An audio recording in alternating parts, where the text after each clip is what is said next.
കേരളത്തിൻ്റെ തീരങ്ങളിൽ നിശബ്ദമായി എത്തുന്ന ചൈനീസ് ഗവേഷണ കപ്പലുകൾ യഥാർത്ഥത്തിൽ തിരയുന്നതെന്ത്? കേരള തീരത്തുള്ള ചൈനയുടെ ഈ വരവിനെ ഇന്ത്യ ഗവൺമെൻറ് എന്തുകൊണ്ടാണ് ഇത്ര ഗൗരവത്തോടെ വീക്ഷിക്കുന്നത്?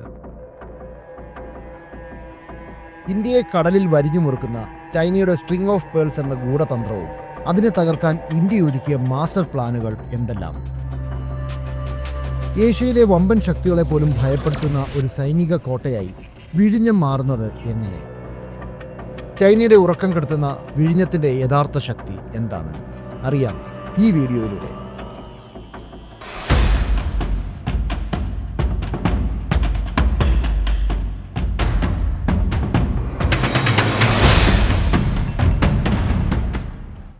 നിങ്ങൾ എപ്പോഴെങ്കിലും യുവാൻ വാങ് 5 അല്ലെങ്കിൽ ഷിയാങ് യാങ് ഹോങ് എന്നീ പേരുകൾ കേട്ടിട്ടുണ്ടോ? വാർത്തകളിൽ ഇടയ്ക്കിടെ മിന്നിമറിയുന്ന പേരുകളാണിവ.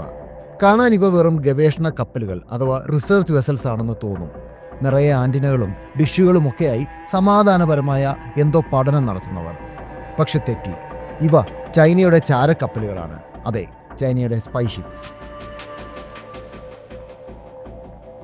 ഇന്ത്യൻ മഹാസമുദ്രത്തിൽ, പ്രത്യേകിച്ച് കേരളത്തിൻ്റെ തീരത്തിന് അടുത്ത് ഇവയുടെ സാന്നിധ്യം കൂടിക്കൊണ്ടിരിക്കുകയാണ്. എന്തിനാണ് ഇവർ ഇവിടെ കറങ്ങി നടക്കുന്നത്? എന്തുകൊണ്ട് കേരളം ഇവരുടെ പ്രധാന ലക്ഷ്യമാകുന്നത്? ഒന്നാമത്തെ കാരണം തിരുവനന്തപുരം. വിഴിഞ്ഞത്തിന് തൊട്ടടുത്താണ് തുമ്പയിലെ വിക്രം സാരാഭായ് സ്പേസ് സെന്റർ. ഇന്ത്യയുടെ റോക്കറ്റ് വിക്ഷേപണങ്ങളുടെയും മിസൈൽ സാങ്കേതിക വിദ്യയുടെയും ഈറ്റില്ലം. തൊട്ടപ്പുറത്ത് തമിഴ്നാട്ടിലെ മഹേന്ദ്രഗിരിയിൽ ISROയുടെ പ്രൊപ്പൽഷൻ കോംപ്ലക്സും കൂടംകുളത്തെ ആണവ നിലയവും. ഈ ചാരക്കപ്പലുകൾക്ക് അതിമാരകമായ കഴിവുകളാണുള്ളത്. സമുദ്രത്തിൽ നങ്കൂരമിട്ട് കിടന്നുകൊണ്ട് നൂറുകണക്കിന് കിലോമീറ്റർ അകലെ നടക്കുന്ന ഇന്ത്യയുടെ മിസൈൽ പരീക്ഷണങ്ങൾ വരെ കൃത്യമായി ട്രാക്ക് ചെയ്യാൻ ഇവയ്ക്ക് സാധിക്കും. നമ്മുടെ അഗ്നി മിസൈലുകളുടെ റേഞ്ച് എത്രയാണ്? നമ്മുടെ റഡാറുകളുടെ ഫ്രീക്വൻസി എത്രയാണ്? ഇതെല്ലാം ചോർത്താനാണ് അവർ ശ്രീലങ്കയിലും മാലിദ്വീപിലും വന്ന് തമ്പടിക്കുന്നത്. പലപ്പോഴും ഈ കപ്പലുകൾ വരുമ്പോൾ ഇന്ത്യക്ക് തങ്ങളുടെ മിസൈൽ പരീക്ഷണങ്ങൾ വരെ മാറ്റിവെക്കേണ്ടതായി വന്നിട്ടുണ്ട്. ഇവിടെയാണ് കൊച്ചിയുടെ പ്രസക്തി. കൊച്ചിയിലെ സദേൺ നേവൽ കമാൻഡിൽ വെച്ചാണ് ഇന്ത്യയുടെ ആദ്യത്തെ വിമാനവാഹിനി കപ്പലായ INS വിക്രാന്ത് നിർമ്മിച്ചത്. ഇന്ത്യൻ നേവിയുടെ തന്ത്രപ്രധാനമായ നീക്കങ്ങൾ നടക്കുന്ന ഇടം കൂടിയാണിത്. അതുകൊണ്ട് തന്നെയാണ് ചൈനയുടെ ചാരക്കണ്ണുകൾ എപ്പോഴും ഈ തീരത്തിലൂടെ ചുറ്റി നടക്കുന്നത്. പക്ഷേ വെള്ളത്തിന് മുകളിലുള്ള കപ്പലുകളെ നമുക്ക് കൃത്യമായി കാണാനും വീക്ഷിക്കാനും കഴിയും. എന്നാൽ കാണാൻ കഴിയാത്ത മറ്റൊരു ഭീഷണി കൂടിയുണ്ട്: അന്തർവാഹിനികൾ അഥവാ സബ്മറൈൻസ്. അടുത്തിടെയായി മാലിദ്വീപിന് സമീപം ചൈനീസ് അന്തർവാഹിനികളുടെ സാന്നിധ്യം റിപ്പോർട്ട് ചെയ്യപ്പെട്ടിരുന്നു. മാലിദ്വീപിലെ പുതിയ രാഷ്ട്രീയ മാറ്റങ്ങൾ ചൈന മുതലെടുക്കുകയാണ്. ഇന്ത്യൻ മഹാസമുദ്രത്തിൻ്റെ അടിത്തട്ട് മാപ്പ് അഥവാ ഓഷ്യൻ ബെഡ് മാപ്പിംഗ് ചെയ്യുക എന്ന വ്യാജേന അവർ യഥാർത്ഥത്തിൽ ചെയ്യുന്നത് തങ്ങളുടെ അന്തർവാഹിനികൾക്ക് ഒളിച്ചിരിക്കാനുള്ള വഴികൾ കണ്ടുപിടിക്കുകയാണ്. ഇന്ത്യൻ മഹാസമുദ്രം എന്നത് ചൈനയ്ക്ക് ജീവൻ മരണ പോരാട്ടമാണ്. കാരണം അവരുടെ 80% എണ്ണയും വരുന്നത് ഇതുവഴിയാണ്. ഇന്ത്യ വിചാരിച്ചാൽ മലാക്ക കടലിടുക്ക് ബ്ലോക്ക് ചെയ്യാൻ കഴിയുമെന്ന് അവർക്ക് കൃത്യമായി അറിയാം. അതുകൊണ്ടാണ് അവർ പാകിസ്ഥാനിലും ശ്രീലങ്കയിലും താവളങ്ങൾ ഉണ്ടാക്കുന്നത്. ഇവിടെയാണ് വിഴിഞ്ഞത്തിൻ്റെ സൈനിക പ്രാധാന്യം നമ്മൾ തിരിച്ചറിയേണ്ടത്. വിഴിഞ്ഞം വെറുമൊരു ചരക്ക് തുറമുഖം മാത്രമല്ല. നാളെ ഒരു യുദ്ധം വന്നാൽ ഇന്ത്യൻ നേവിയുടെ വലിയ കപ്പലുകൾക്കും സഖ്യകക്ഷികളുടെ കപ്പലുകൾക്കും പെട്ടെന്ന് ഇന്ധനം നിറയ്ക്കാനും വിശ്രമിക്കാനും കഴിയുന്ന ഒരു താവളം കൂടിയാണിത്. ചൈനീസ് ചാരക്കപ്പലുകളുടെ ഓരോ നീക്കവും നിരീക്ഷിക്കാൻ വിഴിഞ്ഞം ഇന്ത്യക്കൊരു മുൻനിര നിരീക്ഷണ ഗോപുരം അഥവാ വാച്ച് ടവർ തന്നെയാണ്. കഴിഞ്ഞ 75 വർഷമായി ഭീമൻ കപ്പലുകൾ അഥവാ മദർഷിപ്പുകൾ ഇന്ത്യയുടെ തീരത്തെ ഒന്ന് തിരിഞ്ഞു നോക്കാറ് പോലുമില്ലായിരുന്നു. അത്തരം മദർഷിപ്പുകൾ പൊതുവെ ആശ്രയിച്ചിരുന്നത് ദുബായും സിംഗപ്പൂരും നമ്മുടെ തൊട്ടടുത്തുള്ള കൊളംബിയയുമായിരുന്നു. പക്ഷേ ഇന്ത്യയിലേക്ക് മാത്രം വന്നിരുന്നില്ല. എന്തുകൊണ്ട്? നമ്മുടെ രാജ്യത്തിന് ഇത്രയും വലിയ തീരപ്രദേശം ഉണ്ടായിട്ടും എന്തുകൊണ്ട് ഈ ഒഴുകുന്ന നഗരങ്ങൾ നമ്മുടെ ഇന്ത്യയെ അവഗണിച്ചു എന്നുള്ളത് ഒരു വലിയ ചോദ്യം തന്നെയാണ്. എന്നാൽ ഇന്ന് കഥ മാറിയിരിക്കുകയാണ്. 2024 നമ്മൾ വിഴിഞ്ഞത്ത് ആദ്യത്തെ കപ്പലിനെ സ്വീകരിച്ചപ്പോൾ പലരും വിചാരിച്ചത് വിഴിഞ്ഞം ഒരു സാധാരണ തുറമുഖമാണെന്നാണ്. എന്നാൽ 2026 ഫെബ്രുവരിയിലെ കണക്കുകൾ നോക്കൂ. 600 കടന്ന് 740-ലധികം അന്താരാഷ്ട്ര കപ്പലുകളാണ് ഇതുവരെ വിഴിഞ്ഞത്ത് നങ്കൂരമിട്ടത്. 2026 ജനുവരി മാസത്തിൽ മാത്രം ഇവിടെ എത്തിയത് 62 ഭീമൻ കപ്പലുകളാണ്. ഇത് വെറും ബിസിനസിൻ്റെ കാര്യം മാത്രമല്ല, ഇത് ഇന്ത്യൻ മഹാസമുദ്രത്തിനു മേലുള്ള ആധിപത്യത്തിനു വേണ്ടിയുള്ള ഒരു നിശബ്ദ യുദ്ധം കൂടിയാണ്. തിരുവനന്തപുരത്തെ ഒരു ചെറിയ മത്സ്യബന്ധന ഗ്രാമം എങ്ങനെയാണ് ഏഷ്യയിലെ വമ്പൻ തുറമുഖങ്ങളെ വിറപ്പിക്കുന്നത്? ഇത്രയും കാലം ഈ കപ്പലുകൾ ഇന്ത്യയെ അവഗണിച്ചതിൻ്റെ ഉത്തരം വളരെ ലളിതമാണ്. ആഴം അഥവാ ഡെപ്തിൻ്റെ കുറവ് കൊണ്ടാണ്. സാധാരണ കാർഗോ കപ്പലുകളെ പോലെയല്ല മദർഷിപ്പുകൾ. 20,000-ലധികം കണ്ടെയ്നറുകൾ വഹിക്കുന്ന ഇവയ്ക്ക് തീരത്തോട്ട് അടുക്കണമെങ്കിൽ കടലിന് കുറഞ്ഞത് 16 മുതൽ 18 മീറ്റർ വരെ ആഴം വേണം. ഇന്ത്യയിലെ മിക്ക തുറമുഖങ്ങൾക്കും, അത് മുംബൈ ആയാലും ചെന്നൈ ആയാലും, ഈ ആഴമില്ല എന്നതാണ് ഇന്ത്യയെ മറ്റു രാജ്യങ്ങളെ അപേക്ഷിച്ച് പുറകോട്ടടിപ്പിച്ചത്. അതുകൊണ്ട് ഇത്രയും കാലം സംഭവിച്ചത്, ഈ മദർഷിപ്പുകൾ ഇന്ത്യക്കുള്ള ചരക്കുകളുമായി നേരെ ശ്രീലങ്കയിലെ കൊളംബോയിലോ ദുബൈയിലോ പോകും. അവിടെ ചരക്കിറക്കും. അവിടെ നിന്ന് ചെറിയ കപ്പലുകളിൽ അത് ഇന്ത്യയിലേക്ക് കൊണ്ടുവരും. ഇതിന് നമ്മൾ കൊടുക്കുന്ന വിലയോ വർഷം തോറും കോടിക്കണക്കിന് രൂപയുടെ നഷ്ടം. നമ്മുടെ സാധനങ്ങൾ നമുക്ക് കിട്ടാൻ നമ്മൾ തന്നെ മറ്റു രാജ്യങ്ങൾക്ക് പണം കൊടുക്കേണ്ട അവസ്ഥ. പക്ഷേ വിഴിഞ്ഞം പ്രകൃതിയുടെ ഒരു അത്ഭുതമാണ്. ഇവിടെ കടലിന് സ്വാഭാവികമായി തന്നെ 20 മീറ്ററോളം ആഴമുണ്ട്.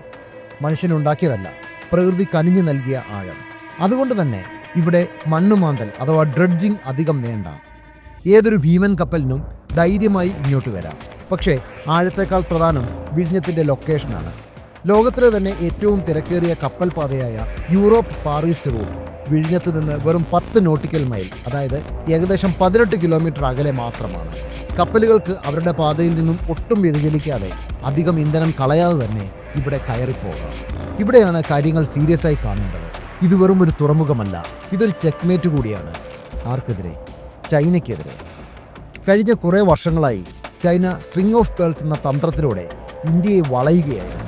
പാകിസ്ഥാനിലെ ഗ്വാദർ പോർട്ട്, ശ്രീലങ്കയിലെ ഹമ്പൻതോട്ട, ബംഗ്ലാദേശിലെ ചിറ്റഗോങ്, ഇതെല്ലാം ചൈനയുടെ പണവും സ്വാധീനവുമുള്ള തുറമുഖങ്ങളാണ്. ഇന്ത്യൻ മഹാസമുദ്രത്തിലെ കപ്പൽ ഗതാഗതം നിയന്ത്രിക്കുക എന്നതായിരുന്നു അവരുടെ ലക്ഷ്യം. പ്രത്യേകിച്ച് ശ്രീലങ്കയിലെ കൊളംബോ തുറമുഖം. ഇത്രയും കാലം ഒരു ട്രാൻസ്ഷിപ്മെൻറ്റ് ഹബ്ബായി വാഴുകയായിരുന്നു അവർ. ഇന്ത്യയുടെ ചരക്കുകൾ പോലും കൈകാര്യം ചെയ്തിരുന്നത് അവരാണ്. ഇന്ത്യയുടെ വളർച്ചയിൽ നിന്ന് ലാഭമുണ്ടാക്കിയിരുന്നത് ശ്രീലങ്കയും ചൈനയുമായിരുന്നു. പക്ഷേ വിഴിഞ്ഞം വന്നതോടെ കളി മാറി. 2026 തുടക്കത്തിൽ നമ്മൾ കാണുന്നത് MSC എന്ന ലോകത്തിലെ ഏറ്റവും വലിയ ഷിപ്പിംഗ് കമ്പനി ഇപ്പോൾ അവരുടെ മദർഷിപ്പുകളെ കൂട്ടത്തോടെ വിഴിഞ്ഞത്തേക്ക് അയക്കുന്നതാണ്. MSC അറീന എന്ന ലോകത്തിലെ ഏറ്റവും വലിയ കപ്പൽ ഇവിടെ എത്തിയത് ഒരു മുന്നറിയിപ്പാണ്. ഏഷ്യയിലെ ഷിപ്പിംഗ് ഭൂപടം തിരുത്തി വരയ്ക്കുകയാണെന്ന മുന്നറിയിപ്പ്. ഫെബ്രുവരി 2026 കാബോട്ട് നിയമങ്ങളിലെ മാറ്റങ്ങളെ ചൊല്ലി ചില ചർച്ചകൾ നടന്നത് നിങ്ങൾ ശ്രദ്ധിച്ചിട്ടുണ്ടാവും. MSC വിഴിഞ്ഞം വിടുമെന്ന അഭ്യൂഹങ്ങൾ വരെ വരുന്നു. എന്തുകൊണ്ട്? കാരണം വിഴിഞ്ഞം ഇപ്പോൾ ആഗോള ശക്തികളുടെ ശ്രദ്ധാകേന്ദ്രമാണ്. ഇവിടെ നടക്കുന്ന ഓരോ ചെറിയ നീക്കവും ലോകം ഉറ്റുനോക്കുന്നു. കൊളംബോയിലെയും സിംഗപ്പൂരിലെയും ലോബികൾക്ക് വിഴിഞ്ഞത്തിൻ്റെ വളർച്ച അത്ര സുഖകരമായ കാര്യമല്ല. ഇപ്പോൾ നമ്മൾ കാണുന്നത് വെറും തുടക്കം മാത്രമാണ്. 2026 ജനുവരി 24 വിഴിഞ്ഞത്തിൻ്റെ 2ാം ഘട്ട വികസനം ഔദ്യോഗികമായി ആരംഭിച്ചു കഴിഞ്ഞു. 16,000 കോടി രൂപയുടെ നിക്ഷേപം. അതായത് ഇന്ന് 1 മില്യൺ കണ്ടെയ്നറുകൾ കൈകാര്യം ചെയ്യാൻ ശേഷിയുള്ള ഈ തുറമുഖം 2029 ആകുമ്പോഴേക്കും 5.7 മില്യൺ ശേഷിയിലേക്ക് വളരും. അതായത് സിംഗപ്പൂരിനും ദുബൈക്കും ഒപ്പം നിൽക്കുന്ന ഒരു സൂപ്പർ പവറായി ഇന്ത്യ മാറും. വിഴിഞ്ഞം ഉണർന്നു കഴിഞ്ഞു. ഭീമൻ കപ്പലുകൾ എത്തിത്തുടങ്ങി. പക്ഷേ ചോദ്യം ബാക്കിയാണ്. കൊളംബോയും സിംഗപ്പൂരും ഇത് കണ്ട് വെറുതെ ഇരിക്കുന്നു. ചൈനയുടെ അടുത്ത നീക്കം എന്തായിരിക്കും? വിഴിഞ്ഞത്തിന് മുന്നിലുള്ള വെല്ലുവിളികൾ എന്തൊക്കെയാണ്? വിഴിഞ്ഞം എന്ന പേര് കേൾക്കുമ്പോൾ നമ്മുടെ അയൽ രാജ്യങ്ങൾ, പ്രത്യേകിച്ച് ചൈന എന്തുകൊണ്ട് ഭയപ്പെടുന്നു എന്നറിയണമെങ്കിൽ ആധുനിക ജിയോപൊളിറ്റിക്സിലെ ഏറ്റവും അപകടകരമായ ഒരു ഭൂപടം നിങ്ങൾ മനസ്സിലാക്കണം. അതിൻ്റെ പേരാണ് സ്ട്രിംഗ് ഓഫ് പേൾസ്. കേൾക്കുമ്പോൾ മുത്തുമാല എന്നൊക്കെ തോന്നാം. എന്നാൽ ഇത് ഇന്ത്യയുടെ കഴുത്തിന് ചുറ്റും മുറുകുന്ന ഒരു കുരുക്കാണ്. ഇന്ത്യയെ സമുദ്രത്തിൽ വളഞ്ഞിട്ട് ആക്രമിക്കാനും ഇന്ത്യൻ മഹാസമുദ്രം ഭരിക്കാനും വേണ്ടി ചൈന തയ്യാറാക്കിയ തന്ത്രം. ഈ മുത്തുകൾ എന്തൊക്കെയാണെന്ന് നമുക്കൊന്ന് എണ്ണി നോക്കാം. ഒന്നാമത്തെ മുത്ത് പടിഞ്ഞാറ് ഭാഗത്ത് പാകിസ്ഥാനിലെ ഗ്വാദർ പോർട്ട്. ചൈനയാണ് ഇത് നിർമ്മിച്ചത്. അവരാണിത് നിയന്ത്രിക്കുന്നത്. നമ്മുടെ അതിർത്തിക്ക് തൊട്ടടുത്ത് അറേബ്യൻ കടലിലേക്ക് ചൈനയ്ക്ക് നേരിട്ടൊരു വാതിൽ തുറന്നു കിട്ടിയിരിക്കുകയാണ് ഇവിടെ. രണ്ടാമത്തെ മുത്ത് കിഴക്ക് ഭാഗത്ത് മ്യാൻമാറിലെ ക്യുക്യു ഡീപ്പ് വാട്ടർ പോർട്ട്. ഇതിൻ്റെ 70% ഓഹരിയും ചൈന കൈക്കലാക്കി കഴിഞ്ഞു. ഇനി മൂന്നാമത്തെ മുത്ത് തെക്ക് ഭാഗത്ത്. ഇതാണ് ഏറ്റവും അപകടകരമായ ശ്രീലങ്കയിലെ ഹമ്പൻ തോട്ട. ശ്രീലങ്ക മെല്ലെ മെല്ലെ ഒരു ചൈനീസ് കോളനിയായി മാറിക്കൊണ്ടിരിക്കുകയാണോ എന്ന് സംശയിക്കേണ്ടിയിരിക്കുന്നു. ആദ്യം ഹമ്പൻ തോട്ട തുറമുഖം അവർ കൊണ്ടുപോയി. ഇപ്പോഴിതാ പോർട്ട് സിറ്റി കൊളംബോയിൽ 2000-ലധികം ഏക്കർ ഭൂമി നികത്തി അവിടെ ഒരു ചൈനീസ് കമ്പനി വലിയൊരു സാമ്പത്തിക മേഖല നിർമ്മിക്കുകയാണ്. ഈ തുറമുഖ ശൃംഖലയിലൂടെ ലോകത്തിലെ ഏറ്റവും തിരക്കേറിയ വ്യാപാര പാതയുടെ നിയന്ത്രണം ചൈനയുടെ കൈകളിലായി. ജിയോ പൊളിറ്റിക്സ് വിദഗ്ധർ ഇതിനെയാണ് സ്ട്രിംഗ് ഓഫ് പേൾസ് എന്ന് വിളിക്കുന്നത്. ഇതുകൊണ്ട് നമുക്കെന്ത് പ്രശ്നമെന്ന് നിങ്ങൾ ചിന്തിച്ചേക്കാം. ഇപ്പോഴത്തെ അവസ്ഥയിൽ ഇതൊക്കെ വെറും വാണിജ്യ തുറമുഖങ്ങളാണ്. പക്ഷേ യഥാർത്ഥ പേടി സ്വപ്നം അതല്ല. നാളെ ഇന്ത്യയും ചൈനയും തമ്മിൽ ഒരു യുദ്ധമുണ്ടായാൽ ഈ ചിത്രമാകെ മാറും. അന്ന് ഇന്ത്യക്ക് ഹിമാലയൻ അതിർത്തിയിൽ മാത്രം യുദ്ധം ചെയ്താൽ പോരാ, നമ്മൾ ഇടയ്ക്കിടെ തിരിഞ്ഞ് കടലിലേക്കും നോക്കേണ്ടി വരും. ഈ തുറമുഖങ്ങൾ ഉപയോഗിച്ച് ചൈനീസ് അന്തർവാഹിനികൾക്കും യുദ്ധക്കപ്പലുകൾക്കും ഇന്ത്യയുടെ തൊട്ടടുത്ത് വന്ന് ഇന്ധനം നിറയ്ക്കാനും നങ്കൂരമിടാനും സാധിക്കും. ചുരുക്കത്തിൽ കരയിൽ നിന്നും കടലിൽ നിന്നും ഒരേ സമയം ഇന്ത്യയെ വരിഞ്ഞു മുറുക്കുന്ന ഒരു പിൻസീർ മൂവ്മെൻറ്റ് കൂടിയാണിത്. യൂറോപ്പിലേക്കുള്ള ഓരോ കണ്ടെയ്നർ കപ്പലും ശ്രീലങ്കയിലെ ചൈനീസ് തുറമുഖത്തിന് മുന്നിൽ തലകുനിച്ച് നിൽക്കേണ്ട അവസ്ഥ. സ്വന്തം സമുദ്രത്തിൽ ഇന്ത്യ വെറും ഒരു കാഴ്ചക്കാരനായി മാറുന്ന അവസ്ഥ. എന്നാൽ വിഴിഞ്ഞം കളി മാറ്റുകയാണ്. ചൈനയുടെ ഈ മുത്തുമാല അറുത്തെറിയാൻ ഇന്ത്യ കണ്ടെത്തിയ വജ്രായുധമാണ് വിഴിഞ്ഞം. ലൊക്കേഷൻ ഒന്ന് നോക്കൂ. കൊളംബോയേക്കാൾ അന്താരാഷ്ട്ര കപ്പൽ പാതയോട് അടുത്ത് കിടക്കുന്നത് വിഴിഞ്ഞമാണ്. ഇവിടെ ഇന്ത്യയുടെ മണ്ണിൽ ലോകോത്തര നിലവാരമുള്ള ഒരു ഡീപ്പ് വാട്ടർ പോർട്ട് നിർമ്മിച്ചതിലൂടെ ഇന്ത്യ ലോകത്തോട് വിളിച്ചു പറയുകയാണ്, ഇനി നിങ്ങൾക്ക് ശ്രീലങ്കയിലെ ചൈനീസ് തുറമുഖം ആവശ്യമില്ല. അതിലും മികച്ചത്, അതിലും ആഴമുള്ളത്, അതിലും സുരക്ഷിതമായത് അത് ഇവിടെയുണ്ട് എന്ന്. ചൈന കെട്ടിപ്പൊക്കാൻ ശ്രമിച്ച ആ കുത്തക, ആ ഏകാധിപത്യം വിഴിഞ്ഞം തകർത്തെറിയുകയാണ്. വിഴിഞ്ഞം വെറുമൊരു തുറമുഖമല്ല, അത് ഇന്ത്യയുടെ പ്രതിരോധ കവചം കൂടിയാണ്. ജയ് ഹിന്ദ്.